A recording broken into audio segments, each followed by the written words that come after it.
Good evening. Good evening. Here we go. I've seen some of you before.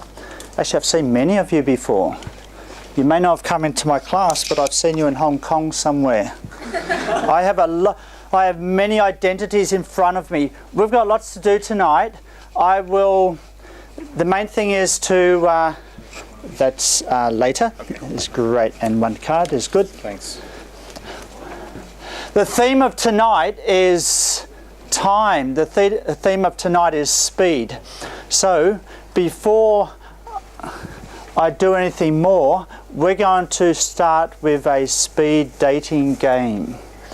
Okay, how many of you have done speed dating before? No? How many of you wondered what it was about? Okay, so what you have to do is you have a very short time to introduce yourself to someone else. Now, ideally, we would set you up so you don't introduce yourself to someone you already know. But it's very important tonight, in very quick detail, I want each of you to introduce yourself to someone whom you do not know. Okay? You have 30 seconds. Go, quick, 30 seconds. Someone you don't know, someone you don't know.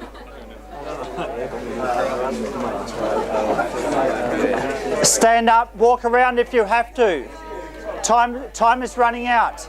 You have 20 seconds.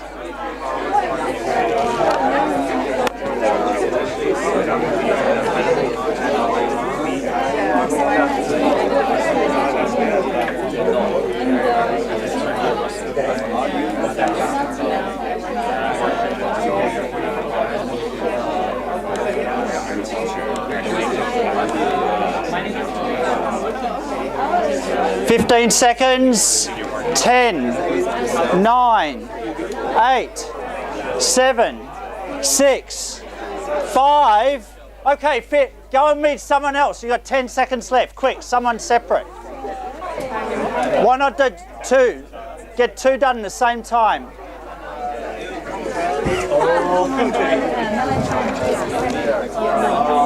So we can speak Chinese.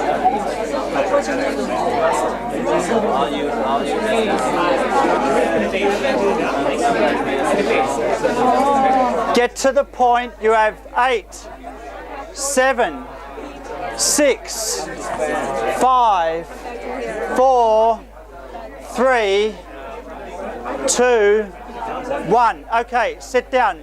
Stop. We're going to go fast tonight.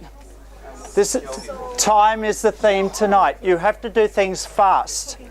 Now, sometimes there's not enough time to write down things. It's faster to give your card out, right? So what is actually written on your card? Is your identity on your business card? How much did you communicate about your identity when you met someone for the first time? What? Pardon? Just pass it, the business card instead. Maybe you did. Did you do that? Yes. Oh, okay. So is your identity on your business card? Yeah. Yes? No? No. Okay. I want you to think about, hang on to that experience. Because you don't have to wait for an organised networking opportunity to exchange your identity with someone else. Okay? You meet people in the lift, you meet people everywhere, every day. You don't have to wait for an AustCham event or an AmCham event or a Hong Kong Chamber event to meet other people. You're doing that every time. You're doing that all the time. The lift, you're coming across people all the time. All right? So use the time. But why don't we use that time? Because maybe we're thinking about something else. We've got some worries on our mind.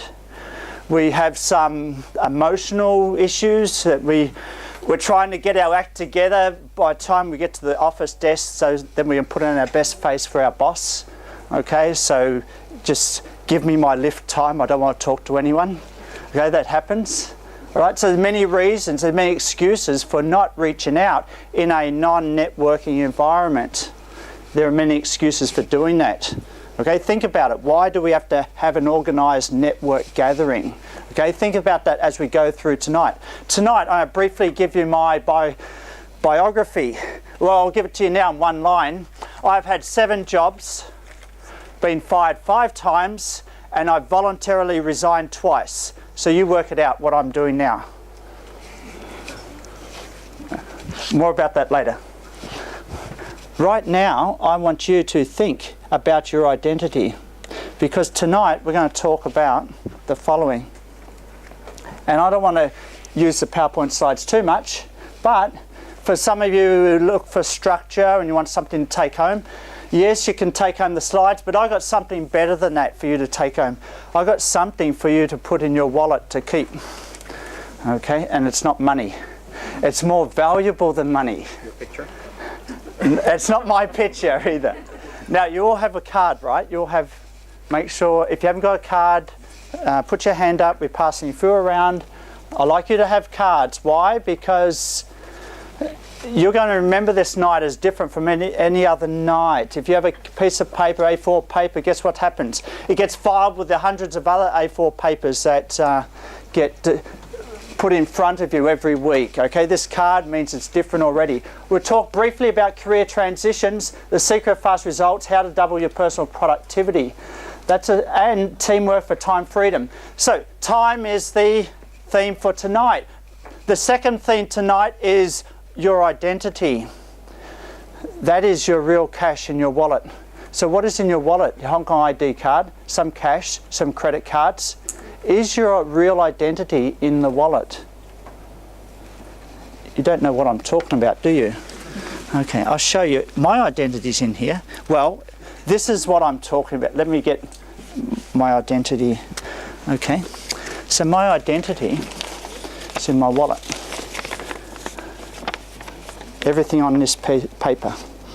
Okay, so tonight we're going to go through 8 ideas that you can put on this paper, fold it up and put in your wallet. How valuable is this in your wallet compared to cash? Probably 10 times more valuable. Okay, why do we just carry cash around in our wallet? This is your future. The cash you have in your wallet was about what you've done in the past. So you want to change your future or you want to change your past? Okay, we spend so much time counting what we've got in our wallet. Maybe because we just don't want to get caught with no money. Okay, some of us think forward like that. Okay, but others say, oh well, it's normal in society you have some money in your wallet, right? Just in case you need it. But in Hong Kong we have the octopus, right? Batatong. So we don't need the money in the wallet. But this is your future. You can put that in your wallet. So I'm going to take you through. Each of you will have this, what I've got here. There are eight components. We're going to go through that tonight very, very fast. Okay, and as you probably realised already, this is your identity document. Okay, it's not something that the Hong Kong government takes the information like your tax file number and things like that, but your identity about what is the value of exchange you're going to do in the future in terms of what you do, who you are, and what value you provide to others. That's your future. Put that in your wallet. So you've got past efforts for your cash, and you've got future efforts in your identity. So that's what we're going to work on tonight. Okay? So let's see. How did you feel when you did that quick meet and greet? So normally, what happens when you introduce yourself? With identity, normally it doesn't change. It meets your needs. It must avoid your primary fear and build optimism into your compelling future. We know all that. That's the theory. Now let's get back to the practice. When you had 30 seconds to talk to someone, what did you say? What did you say first when you met someone? Name. Yeah, what is your name? Okay, what was the second question or exchange of information?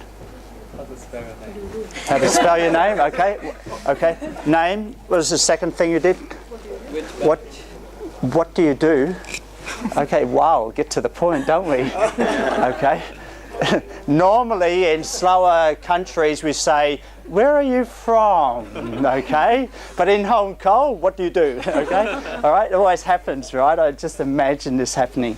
Okay, all right, I imagine that scenario. What do you do? All right, so then normally what you do or where are you from? So 3 main questions or 3 main bits of information that you exchange first, especially under time pressure, and you just got to get to the point. Yes? No? So why do I put you under time pressure? Does it matter? Does it matter that if you're under time pressure? So you only try to say what's most important to you or what you think is important to someone else. Right, but if you meet someone for the first time, you really don't know what you should be saying, right? You meet someone for the first time, what gets in the road? Your thoughts, your emotions, or your physiology? What gets in the road? What's the big roadblock? You meet someone for the first time. Where is the information coming from? Your thoughts or emotions or physiology? It's coming from your thoughts, right? You've got to exchange information, but your emotions get in the way and say, well, hang on, you better not say too much, okay? Maybe because you've been programmed society, well, this is the way you exchange information, all right? So I put a speed pressure on you so the emotional side doesn't have a bigger role, okay? Now we're going to talk about speed thinking tonight, and it's all about how do you get past that road bump caused by emotions. Your emotions are a very good road bump to stop you from getting into trouble, okay? Because you're programmed about how you should behave in society, what type of information you should exchange. You exchange too much, the emotions say, no, don't exchange too much because you're going to look like an idiot, right? Put your hand up if you think like that sometimes, okay? Or you better exchange something to look nice, okay? So your emotions are telling your thoughts what you should exchange, what you shouldn't exchange. Okay? But what you have to exchange is your identity that's in your thoughts. Okay? So I want you to think about tonight your emotions and your identity. And that's why it's very important to think in terms of speed, think in terms of time. And we're going to talk about time tonight. You know why? Because you look at a definition of time. We're talking about a dictionary. There's 55 different definitions of time, I've counted. And most of those definitions are presuppositional. In other words, they use time to define what time is. So tonight, you're going to have a different view of what time is about. And it can change your life. It can transform your productivity and the way you see each day. And then some of you might think, well, hang on, you know, this is a bit mumbo-jumbo, a bit pie in the sky thing. Let's get back down to reality. Okay, there are parts on this card that you can fill out, practical steps you can do to actually change the way of this thinking. Okay, so we have this. We're talking about the problem of identity. It's important to have an identity. But here's the real identity. How many of you, when you're asked in the exchange of information, how many of you said, I am a banker or manager? How many said their identity was their workplace? Put your hand up. Anyone? It's probably on your business card too, like I'm a professor. Okay. All right. So what did you say for your identity? I'm a teacher. You're a teacher. I'm a student. Administration. I'm a manager. Manager, okay. Yes. Student. Yes. I'm an officer. Officer. Officer. I'm a student. A student. Independent. Independent. Accountant. Accountant. Okay, so some of us are using identities that are associated with the label that your work gives you. Okay, now think about that. Many of you have joined, how many of you are in the MBA program now, currently? Okay, so is it a normal assumption that you joined the MBA program to change your future? Just a little bit? Put your hand up if you hope for some change. Okay, great, good. Okay, so let's talk about one type of change, managing the career transition. Okay, managing your career transition, because we're going to talk about that. All right? So we're going to talk about career analysis or managing your career transition. Just before we talk about analysis, I want you to think about managing a transition in your career. How many of you want to change a little bit your future career as a result of doing the MBA? Okay, look, I don't want to come in with my assumptions about what I expect from you. I just want to know what you are. Based on what you're looking for, I want to tell you a bit about that to add to what you're looking for, okay? So here's the trick, here's the problem. The biggest problem of managing career transitions is this, your starting point. It's your starting point with what your identity is. So if you have an identity that is associated with your current job, I'm a manager, I'm a banker, I am an administrator, I am, I don't know, I'm a professor, okay?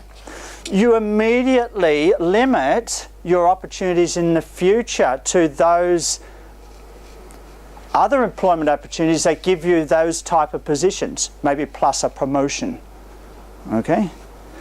And so tonight I want you to think about your identity in some other way, okay? And now here we can start to hand this out because you can start filling out the first of 8 squares tonight, okay? I want you to think about your identity in terms of you are a.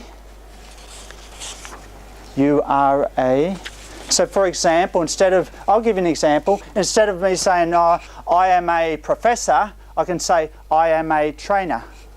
I am a motivator. You see, Hong Kong U gives me the designation of associate professor, but that doesn't tell you how I can give value to you. But if I say I'm a motivator or a trainer, then you can make a decision, oh, do I need someone like that or not? In the exchange, how long does it take to say your identity in that way? 2 seconds. Okay? You don't need a networking event to do that. Okay? How many of you have got something like that on your business card? Put your hands up. Anyone? No one. Have you got your business cards here tonight? Why not? This is a networking event. You can exchange cards, right? You didn't come here just to listen to me. All right? Remember, if you've got, well, those who've got a business card, I've got my card here. I can exchange mine already, okay? But it's in the process of being re-identified because I have got, it's Neale O'Connor, Associate Professor. So I want to change it, say Neale O'Connor, motivator, trainer, consultant or something like that, you see? So I hand this to you, you know exactly what I do. You know exactly what I do in terms of the value I can provide to you in any economic exchange. You see that? Okay. Now, of course, there are some professional designations that are very important because some economic exchange required by law, you're required to be an accountant, CPA, so therefore you're saying you're an accountant and that relates to your value in exchange, okay? Or a lawyer, for example, okay? All right, so there are always some exceptions, but take my point, identity, how you define yourself can matter to your future. So have all of you got this placemat? This is not a placemat, by the way, okay? Please do not put your coffee on it when you take it home, okay? After tonight, I want you to fold it up and put it in your wallet, or if you want a soft copy of this, just email me, I'll send you that, and then you can type it up and put it in your wallet, okay? So, have you filled out the first one? My name is, I am known for my ability to do what? I don't know, okay? Some of these squares you already know about. Some of these squares are maybe motherhood and apple pie. And it is like everyone has to have a vision, everyone has to have a mission. But there's going to be 1 or 2 of these squares that will surprise you, especially if you think about it on a daily basis. So let's move on to our next part about career analysis. How many of you are interested in changing industry in your career? Okay, some of you, great. How many of you are just interested in getting a promotion in your current career? Okay. How many of you are interested in a total re-engineering? That is, maybe change industry, maybe start from scratch. Total re-engineering. Wow. Okay, so have we got examples of what you'd like to re-engineer into? Well, possibly looking to go from more retail focused to consumer Okay. industry. So and see how I can move forward. And you will be doing what? That's a good question. Okay. All right. That's good. And until the process has complete, it's good to ask this question every day. And you never know, you might find someone that can help with answers to that question. So this is great when you said that's a good question, because that's how you can get focus in your thoughts. Tonight you're going to learn another way to have speed thinking. How do you get emotions out of the way? You ask yourself questions. Students, well, everyone here is a student, but institutional students, those who are currently within an institutional framework, student, put your hand up. In other words, you've got to sit exams or do some assignment, read textbooks, put your hand up.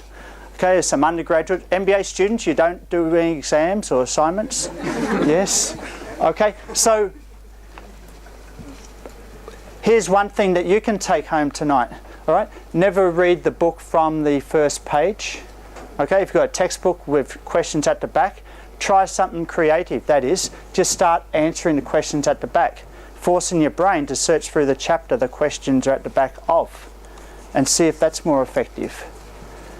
We tend to think, oh, I've got to read from front to back, and our performance is actually reading all the pages. But ultimately, your outcome is to understand the answers to questions. Okay, so that's how you can actually speed up your operations up here when you're trying to digest knowledge. Okay, ask yourself questions, I'll speed you up very fast. Okay, how many of you have got, let's go to the second, as we go through tonight, once we finish that, we're done for tonight. Okay, when we're done, we're done. Okay, then you can fold it up, put it in your wallet. Or go home and retype it again, make it very, very nice. Or put it into 2-point type font, right? So you can put 500 words on this and then fold it up and put it in your wallet. Okay? So you'll just need 10 minutes to introduce yourself to someone else when you meet them. That's fine. So my mission is to, okay, and many of you, I'm pretty sure you have some idea about your mission or vision, and that could be something like, look, I'd like to be an investment banker, but that's not my mission. My mission is to make tons of money so then I can do what I want to do, maybe build a school in China or develop something in technology or something like that. So when we talk about a vision or mission, we're talking about something very long term. It's more like a cause. It doesn't mean this relates to your next job, but it can be totally motivational, especially when you go for a job interview. We're talking about managing your career transition. Many times we worry about when we go for job interviews, oh, what questions are they going to ask us? Am I technically competent or not?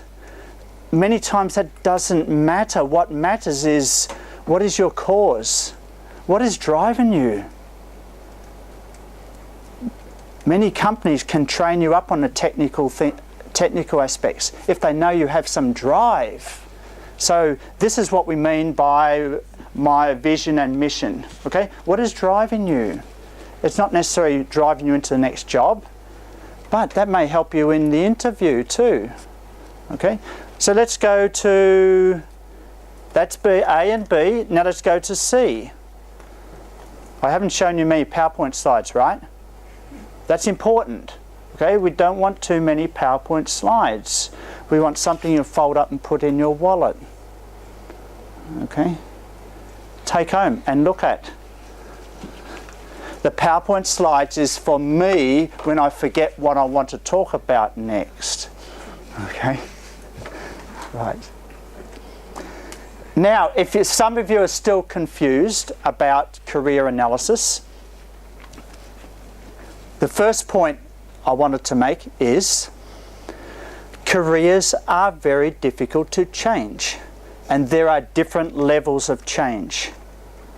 Okay, from a very simple promotion to a radical re-engineering.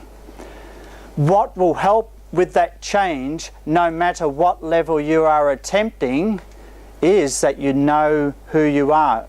Who are you? Okay. Now, maybe, I don't want to get spiritual here, but who are you in terms of how you feel your purpose is in society and how you provide value to others? Okay? In exchange. Okay? Remind you again, the money in your wallet is what you've done in the past. This in your wallet is what you're going to do in the future. Okay? Now, some of you are probably thinking, well, I'm not sure really who I am. I'm not sure, no, in terms of an economic sense, in terms of what value I give to others. And if you do an MBA at Harvard, they do this thing called a 360. Have you heard of this before? Where you'll get two people that know you to write something about you when they saw you at your best. And so that's something you could get feedback from trusted friends. Just